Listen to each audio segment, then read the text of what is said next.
Hablar de los fenómenos del niño, la niña y ahora del superniño nos lleva a pensar en calor y fuertes lluvias, pero más allá de eso, son fenómenos climatológicos que están dejando huellas en poblaciones importantes, causando una devastación en muchos ecosistemas. Se espera que a causa del niño, territorios como el corredor seco centroamericano pierdan las cosechas de subsistencia de maíz y frijol principalmente, y esto obligará a miles de familias agricultoras a migrar hacia el norte del continente como única opción de supervivencia. En general, los expertos advierten que este fenómeno actuará como un multiplicador de crisis, amenazando con desplazar a millones de personas debido a sequías extremas, inundaciones y la pérdida absoluta de medios de subsistencia. Las proyecciones indican que para el 2050, 3 de cada 4 personas en el mundo podrían convertirse en afectada. La Amazonía es una de las zonas en donde la sequía está severa y se manifiesta en la vida diaria de las comunidades.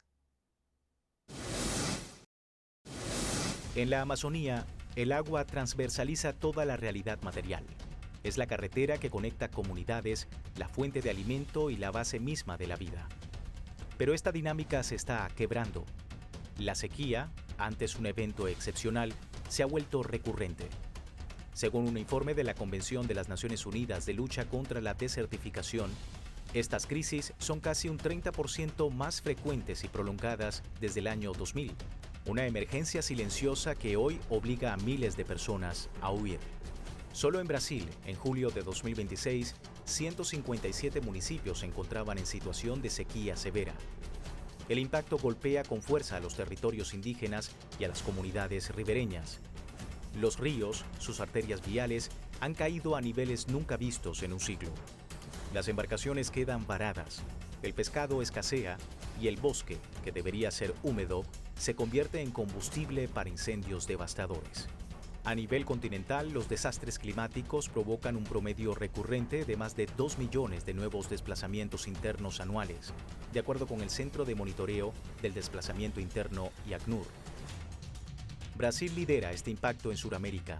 Sus inundaciones masivas en el Cono Sur y la Amazonía, sumadas a tormentas extremas, generan picos de más de 500.000 nuevos desplazamientos en un solo año.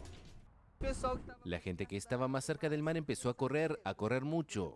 Después nos dimos cuenta de que el vendaval iba en aumento, se estaba volviendo muy fuerte. Entonces todo el mundo empezó a correr.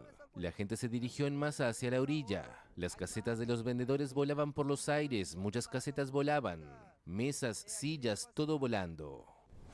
Actualmente se estima que en América Latina existen al menos 1.18 millones de personas viviendo en situación de desplazamiento interno permanente debido a factores climáticos y a la pérdida de su hábitat. De hecho, las inundaciones repentinas son las responsables de 6 de cada 10 de estos éxodos forzosos en la región. En Perú y Colombia, el piedemonte amazónico y la selva baja registran regularmente decenas de miles de evacuaciones.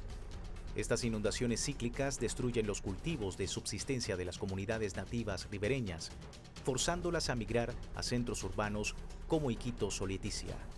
En la triple frontera entre Brasil, Perú y Colombia, las crecidas históricas de los ríos obligan al desplazamiento temporal o definitivo de comunidades indígenas enteras hacia zonas más altas de la selva.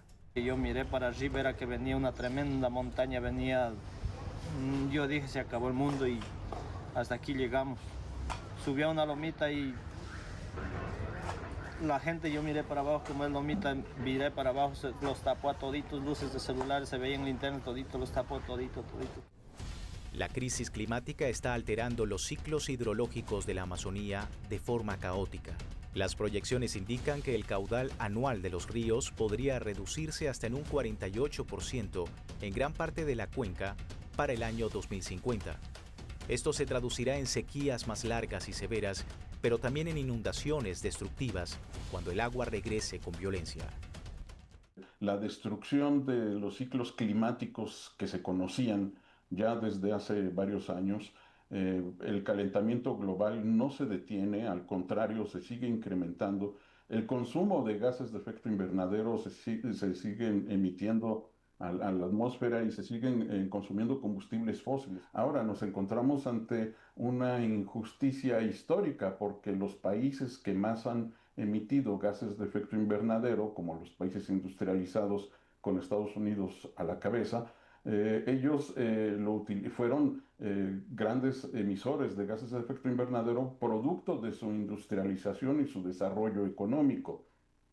Y nosotros, los países en desarrollo, nos enfrentamos ante la disyuntiva de ya no emitir ese tipo de gases para nuestro desarrollo y adoptar energías renovables u otras fuentes alternas de energía.